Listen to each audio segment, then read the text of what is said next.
Bonjour Mickaël. Vous allez bien? Ça va bien, globalement c'est positif. Hein. Je vous présente à nos auditeurs qui ne vous connaîtraient pas, auteur, spécialiste de la langue française, vous intervenez dans les entreprises notamment. Vous avez sorti un très beau livre avec notre ami Wendy Bouchard. Oui, je le montre. Regardez. Voilà. Hop. L'almanach 2018, l'almanach Larousse, amoureux des mots. Voilà, où on déconne avec les mots. Il y en a 365, on a évité l'année bissextile. Bravo. C'est fatigué. C'est la semaine de la langue française et de la francophonie. Première question, qu'est-ce que ça vous inspire, vous, cette semaine spéciale? C'est toujours sympa parce que ça permet de parler. Vaut mieux la faire que pas. Bon, maintenant, ça serait bien que ce soit tout le temps la fête de la francophonie aussi. C'est un peu comme la journée de la femme, quoi. La journée de l'homme, c'est les 364 autres jours. Donc voilà, mais c'est pas mal parce que du coup, ça réveille, ça fait faire des émissions, ça fait parler. Bon, c'est sympathique, quoi. Voilà. Ouais. J'invite nos auditeurs qui nous regardent en direct sur Facebook à poser leurs questions. Je vais vous les poser à mon tour. Première question, quelle est la faute de français pour laquelle vous avez le moins d'indulgence? Le moins d'indulgence. Ouais. Oh non, aucune. Hein. Oh non, aucune. Non, on a le droit de se tromper. Hein. Parce que soit c'est une faute de méconnaissance, et dans ce cas-là, le mec, il n'est pas responsable. Soit c'est une faute d'inattention, même si on ne doit pas dire faute d'inattention, c'est une faute. Hein. Vous ne pouvez pas dire faute d'inattention. Hein. Parce que si vous dites faute de bière, je bois du vin, ça veut dire qu'il n'y a pas de bière. Oui. Donc si vous dites faute d'inattention, donc il n'y a pas d'inattention, donc vous êtes attentif. Donc c'est une faute d'attention. Voilà. C'est une faute commise par inattention. Donc, la faute d'inattention est une faute d'inattention en elle-même, mais donc tout le monde peut se tromper. L'orthographe, c'est pas de l'intelligence, c'est une épine dans le pied, on enlève l'épine et puis c'est tout. Hein. Donc les E qui deviennent des ER, les A bien sans sûr, mais accent. ça c'est une faute commise par inattention. Je vais parler encore bien. C'est une faute commise par inattention. Tout le monde peut se tromper, quoi. Tout le monde peut se distraire. Moi, ça m'arrive aussi. Non, il y a pas. Non, parce que si c'est une faute. Déjà, le mot faute est pas sympa. Parce que faute, en fait non, c'est une erreur, l'orthographe. Oui, on devrait dire une erreur d'orthographe. Vous savez, quand on dit c'est pas une erreur, c'est une faute, c'est un côté gravissime. Non, là personnellement, jamais, ça m'arrive jamais de lire un texte, mais comment est-ce possible? Parce que soit c'est parce qu'il est dans la lune, tout le monde peut être dans la lune, et moi le premier, soit il connaît pas, il suffit de l'expliquer, donc pas de problème. Alors, à défaut d'indulgence, quelle est la plus courante? La plus courante, ce sont les participes passés et le pronominal. Parce que les gens, ils apprennent à l'école, je sais pas pourquoi, qu'avec être, on accorde toujours. Or, c'est pas vrai. On ne dira pas, elle s'est offerte une glace. On dira, elle s'est offert une glace. Or, c'est une femme, c'est le verbe être. Et les pronominaux ne fonctionnent pas comme ça. Nous nous sommes téléphonés, il n'y a pas d'ess. Nous nous sommes regardés, il y en a un. Vous voyez le truc. Alors, je refile le truc comme ça, c'est fait. Vous voyez, si vous dites je le, je lui. Vous mettez la phrase hors contexte. Ouais. Si vous dites je le, vous accordez. Je lui, vous n'accordez pas. Par exemple, nous nous sommes regardés. Vous direz je lui regarde ou je le regarde? Je le regarde. On met un s. Nous nous sommes téléphonés. Vous direz le ou je lui téléphone? Je lui. On met pas d'ess. Nous nous sommes souris. Je le ou je lui souris? Je lui, donc on met pas d'ess. Vous mettez un s et Mickey Mouse. Ils se sont baissés. Je, articulez bien. Ils se sont baissés. Alors je le ou je lui? Allez-y, articulez bien. Je le ou je lui? Je lui baisse. Vous direz je le baisse ou je lui baisse? On peut dire je lui baisse. Oui, mais ils se sont baissés le pantalon, on met pas d'ess. Par contre, ils se sont baissés, on en met un. Remarquez, même si vous articuliez mal avec le baisser, on accordait quand même. C'est pas grave. Bien.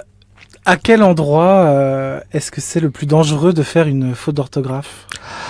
C'est-à-dire, d'abord, c'est surtout l'interlocuteur. Ouais. C'est-à-dire, si la personne qui est en face a une bonne orthographe. Voyez, si vous envoyez une lettre à quelqu'un on dit toujours oui, c'est vrai que si vous êtes une recherche d'emploi ou une démarche commerciale, CV, ça la fout mal. Bon, maintenant, si la personne qui vous lit, elle a une mauvaise orthographe, à la limite, ça passe, quoi. Voilà. C'est un petit peu l'interlocuteur. Il y en a qui jugent vraiment mal. Moi, je connais des patrons, quand ils reçoivent un mail ou une lettre avec une faute, ils sélectionnent comme ça, quoi. Ah oui. Ça va direct à la poubelle. Voilà. Alors, si c'est pour engager une secrétaire, ça peut justifier. Si c'est pour engager un commercial, ça peut se discuter quand même, parce que il vaut mieux un bon commercial qui fait des fautes qu'un mauvais commercial qui fait pas de fautes. Et ça n'a rien à voir. On peut être bon commercial et rien à voir avec l'orthographe. Donc, là, je critiquerai un peu. Mais, bon, oui, dans les recherches d'emploi, il faut, voilà. D'autant plus que la personne qui est en face elle considère ça comme de la fainéantise. C'est ça qui est paradoxal. Moi, chaque fois que je tombe sur un patron qui me dit, on reçoit des CV avec des fautes, il dit pas, le gosse fait des fautes. Non. Il dit, il n'a même pas relu. Du coup, c'est négligent, du coup, il s'en fout. Voilà. Donc là, il faut vraiment faire attention. Puis, voilà, après, mais tout dépend de la personne à qui on écrit, hein. C'est vrai, bon. Est-ce que vous trouvez que le niveau général est en baisse? Mais non, ça c'est des carabistouilles, comme on dit en Belgique. Hein. Oui, je sais, je suis minoritaire dans mon coin. Hein. Normalement, pour être bien vu, on dirait « Oh là là, ça va de plus en plus mal ». Mais non, on a toujours dit ça. Bon, déjà, moi, ça fait 25 ans que je suis en orthographie. Ça fait 25 ans que j'entends ça. Et par exemple, j'ai vu un bouquin qui datait de 1953, voyez. Et le mec, il vous expliquait que la faiblesse orthographique des enfants était due aux nouvelles technologies. Ah oui. En 1953. Alors, c'était quoi les technologies? La radio. Mais oui, c'est que les gosses, ils ne lisaient plus, ils écoutaient la radio, et alors ils n'écrivaient plus, ils se téléphonaient. On a toujours, il y aurait une thèse de doctorat à faire là-dessus. Hein. En 1900, on disait déjà que le niveau baissait. Moi, j'ai trouvé au 19e siècle un texte où les gens disaient, les gens savent plus parler convenablement. Ils disent poignet, alors que tout le monde sait qu'on doit dire poignet, parce qu'à l'époque, poignet fonctionnait comme oignon. Vous voyez le truc. On a toujours dit ça, mais non, ça va. Il y a des gens qui ont une bonne orthographe, il y a des gens qui ont une mauvaise. À l'époque du service militaire, on disait toujours que le service militaire, ça permettait de donner des cours d'alphabétisation. Donc ça veut dire qu'il y avait des gens qui savaient pas lire et écrire quand ils y allaient. Donc voilà, ça a toujours existé. Ça, il y a des gens bons, il y a des gens moins bons, il y a des gens qui deviennent bons. Hein, la libido. Moi, j'ai une stagiaire, elle m'expliquait que son gosse faisait plein de fautes d'orthographe. Il est tombé amoureux, il est sorti avec une fille qui faisait des études de lettres. Ouais. Chaque fois qu'il envoyait un mail avec des fautes, elle lui rentrait dans le là. Il étudiait l'orthographe. Et maintenant, il a une très bonne orthographe. Bravo. Voilà, ça dépend. Vous pensez qu'on peut apprendre à tout âge? Ah oui, bien entendu. Oui. Oui, il y a pas de problème, c'est de la mémoire. Alors, attends, voilà, question pratique, un auditeur, il a 50 ans, oui. Il en a marre de faire des fautes d'orthographe, ça le gêne, voilà. Comment on peut faire pour apprendre l'orthographe quand on a 40, 50 ans? Mais de la même manière, quand on en a 15 ou 20, hein, Alzheimer, c'est pas 50 ans, je rassure l'auditeur. Hein. Non, il n'y a pas de problème. Alors, ce qu'il faut, c'est la tourner différemment.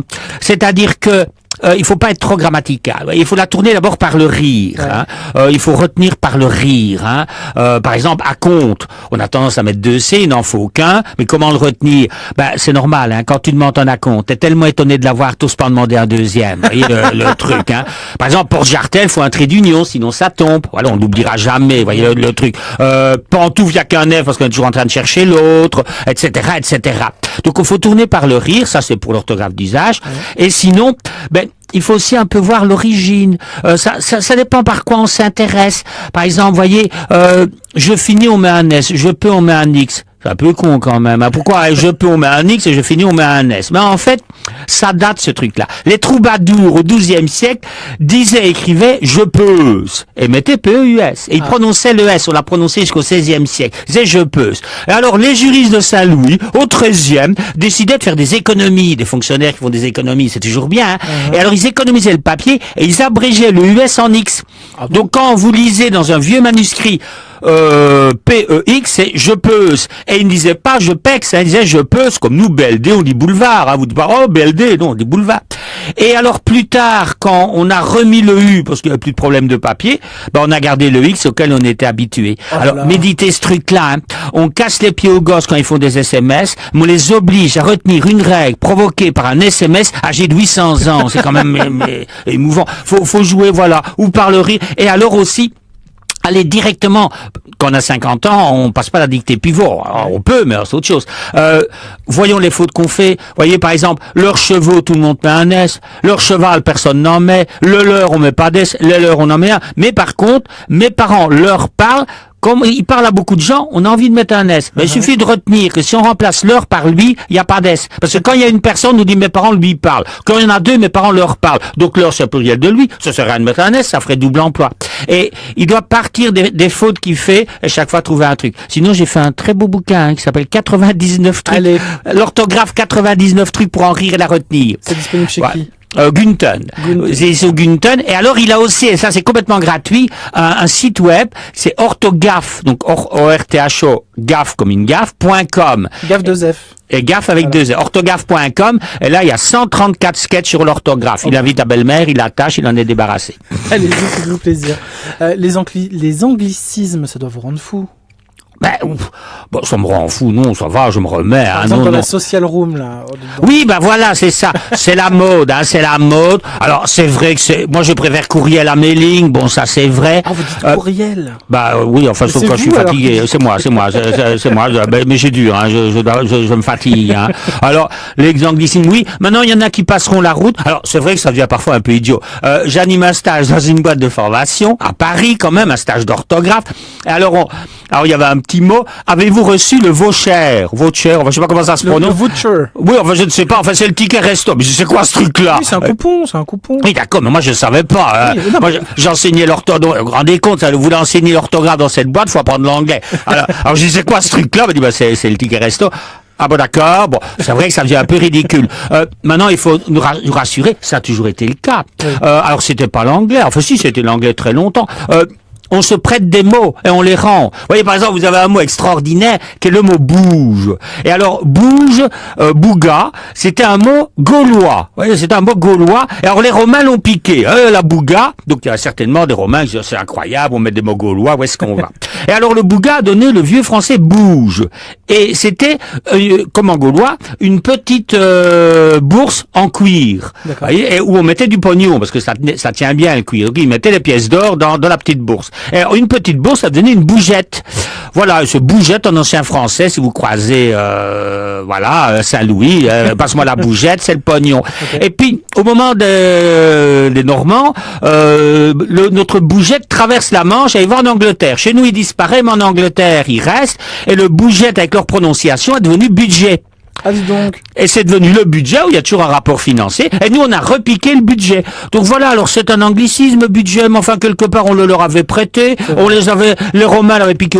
Donc tout le monde se pique, on se pique, hein, voilà. Maintenant, il y en a qui passeront la rampe et d'autres qui ne le passeront pas. C'est un prêté pour un rendu. Ben oui, mais ça explique l'orthographe. Par exemple, pourquoi on dit des chevaux et des festivals? C'est bizarre. On dit des chevaux et des festivals. C'est pas normal. Eh ben, parce que chevaux, c'est un très vieux mot, qui date de carrément, et donc c'était cheval, bon, ils ont fini par prononcer chevaux. Alors ils mettaient AUS, puis ils ont mis un X, voir ce que j'ai dit précédemment. Et festival, non, parce que on l'a piqué aux Anglais en 1830. Oui, date de l'indépendance de la Belgique. Vous me direz, ça n'a rien à voir, mais c'est un rappel. Hein. Oui, mais c'est normal, hein, la Belgique est indépendante. Hop, festival qui rentre dans la langue. Oui. Et c'est pour ça qu'on dit des festivals. Donc voilà, c'est de là que ça vient. Donc ça, voilà, oui. Qu'est-ce que vous pensez de cette petite mode qui consiste à remplacer quand même par comme même? Ouais, ben c'est parce que c'est très proche, hein, au niveau phonétique. Alors c'est une erreur. Il vaut mieux dire quand même que comme même, parce que comme même ça veut plus rien dire. Cela dit, c'est assez fréquent dans la langue. Par exemple, vous avez nous agirons de concert. Pom. Eh ben non. À l'origine, c'était nous agirons de conserve, du latin conservium, qui voulait dire ensemble. Alors maintenant, c'est comme ça se ressemblait, c'est devenu de concert. Le plus beau étant parler français comme une vache espagnole. Faut méditer quand même cette phrase. Le mec qui vous dit « Ouais, il parle français comme une vache espagnole », c'est quand même quelqu'un qui se permet de critiquer la manière dont quelqu'un d'autre parle. Faudrait lui demander en quoi les vaches espagnoles causent moins bien le français que les autres meumeux. Hein? Non, parce que c'est vrai que quelque part, en Belgique, les vaches, et vous broutez le participe passé, c'est un plaisir à entendre. Hein? Alors en fait, l'origine de l'expression, c'était parler français comme un basque espagnol. Oh, dis donc. Ils ont trouvé moins casse-gueule de s'attaquer aux vaches. À quoi ça tient, hein? Et alors vous en avez un autre aussi, c'est « il n'a pas l'air de me plaire ». Eh ben c'est une faute. On doit dire « il n'a pas l'heure de me plaire ». Ça s'écrit H-E-U-R, on apprend des trucs, hein. Ça s'écrit H-E-U-R, ça voulait dire chance. Donc il n'a pas l'heure de me plaire, il n'a pas la chance de me plaire. H que vous retrouvez dans bonheur. Bonheur, pourquoi est-ce qu'on fout un H? Parce que ça veut dire bonne chance à l'origine. Et malheur, mauvaise chance. Vous voyez? Et c'est devenu, ça n'a pas l'air de... Alors, quand même, c'est un petit peu le même phénomène. Sauf comme on est au début, pour le moment, c'est toujours faux. Oui. J'espère que ça le restera, mais on ne sait jamais. On n'insulte pas l'avenir. Les réseaux sociaux dont les jeunes raffolent, tout ça, c'est de l'écrit, c'est du texte, c'est des tweets, c'est du Facebook, ça doit vous ravir. Ben, c'est très bien. On écrit beaucoup plus que comme on a. Oui, voilà, c'est cela. Oui. Ben oui, c'est clair. On s'envoie des mails tout le temps. Même si on envoie des SMS, bon, malgré tout, on fait des SMS, mais enfin, malgré tout, on écrit. Le mais n'a pas remplacé la lettre. Si, un petit peu, mais surtout a remplacé le coup de téléphone. Parce que c'est vrai que, puis ça permet d'envoyer un mail à 11h30 du soir sans réveiller la personne. Donc c'est quand même très pratique. Donc, non, c'est très bien le rapport à l'écrit. Et les gens, du coup, lisent beaucoup plus. Alors le problème, c'est qu'ils lisent beaucoup de fautes. Aïe, aïe, aïe. Mais bon, à la limite, malgré tout, il y a un rapport. Prenons l'exemple du jeune que je vous disais. Il y a 20 ans, sa petite copine, il lui aurait téléphoné. Donc elle n'aurait jamais vu qu'elle faisait des fautes. Maintenant, comme il lui envoie des mails avec des fautes, il a dû apprendre l'orthographe. Donc quelque part, oui, ça progresse. On n'est plus confronté aux mots et à l'orthographe. Voilà, oui, le problème devient plus direct. Hein. Bernard Frippier, merci beaucoup d'avoir répondu à nos questions. Mais de rien, avec plaisir. Je rappelle votre livre. Oui, je vous le remontre, parce qu'il est bien. Hein. Regardez, je vois le nom. Oui, avec Wendy Bouchard, on a fait ça tous les deux, comme des grands. Qui présente la matinale du week-end. Vous-même, le samedi, 7h25. Non, 45, 7h45. Mais enfin, vous pouvez écouter à 7h25 parce que c'est intéressant aussi. Hein. Je corrige 7h45. C'est 7h45, et c'est le mot de la semaine. Je passe en même temps qu'Alain Bougrain-Dubourg. Très bien, vous avez déjà votre mot de samedi prochain? Non. Par contre, celui de samedi passé. C'était orthographe. Voilà, c'était orthographe et il se trouve en podcast. Vous pouvez l'écouter tranquillement. Mais on n'a pas encore trouvé le mot. Nous, en général, c'est jeudi, vendredi. J'ai pas dit le nom du livre. Ah oui, je vous le remontre alors. Hein. L'Almanach 2018, La Rousse des amoureux. Voilà, mais 2018, on va l'enlever parce que c'est 365 mots et on déconne. On dit d'où ça vient. Et là, vous retrouvez budget qui vient du Gaulois Bouge. Il y a tout. Et qui a bougé jusqu'en Normandie. Et Sylvain nous dit, on ne s'en lasse pas, c'est super. C'est gentil. Très belle journée. À bientôt. À bientôt. Merci beaucoup.